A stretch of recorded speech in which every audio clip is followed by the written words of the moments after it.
Hello and welcome to Occult Book Review. This week's book is Grimoires by Owen Davies.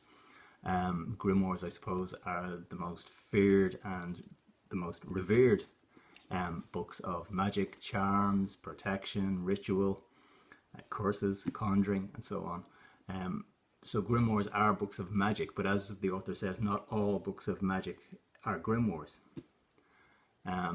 Grimoires never represented the totality of a society or culture where they came from, and this is really important, especially when it comes to thinking about women and how they were not represented equally in magic simply because of the kind of shared literacy and their lack of access to it up until around the 16th century or so. This whole theme of censorship is more or less the spine of grimoire history, to my mind.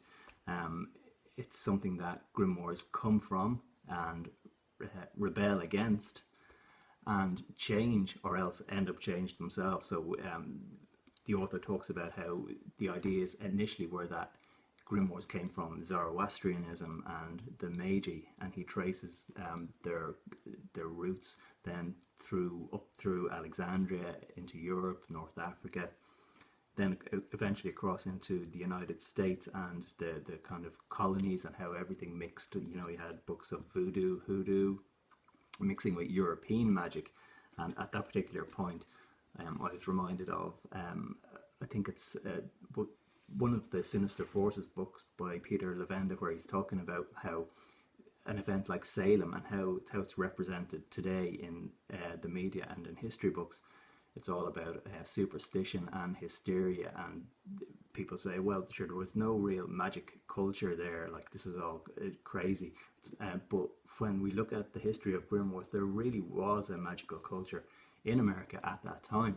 I'm not saying that grimoires had a physical effect, but it certainly had a psychological effect which manifested into something physical, into the death of women, obviously, and a kind of an oppression, and of course a very rigorous and conservative Christianity. But despite the association of grimoires with such amazing magical and spiritual figures such as Hermes, Thoth, Zoroaster, and so on, and Moses, of course, and Solomon, which we can talk about later. For me, I was always, I didn't look into grimoires too much because of the shadiness of the people involved with them. There always seemed to be a scam, or like someone would run away with a town's money, having supposedly conjured a demon, which would give them a map of where treasure was buried or something like that.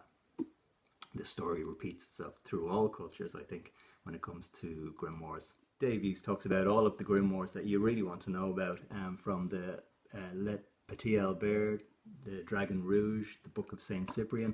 And it's interesting, he talks about how the first accounts of the Book of Saint Cyprian in writing occur in 1802, and yet its origin date is attributed to 400 years before that. He also talks about, I found interesting, he talks about why Galicia was such a rife territory for grimoires because of its geology and its archaeological history. It was considered, it was a very sacred landscape, I suppose you might say.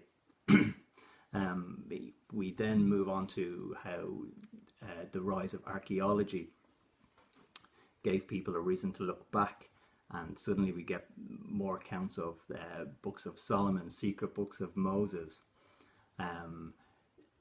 and then we move into the colonies, which we've mentioned briefly. In America, how the French colonies brought in a whole new mixture of grimoire magic. And then I suppose the most notorious contemporary grimoire, the Simon Necronomicon.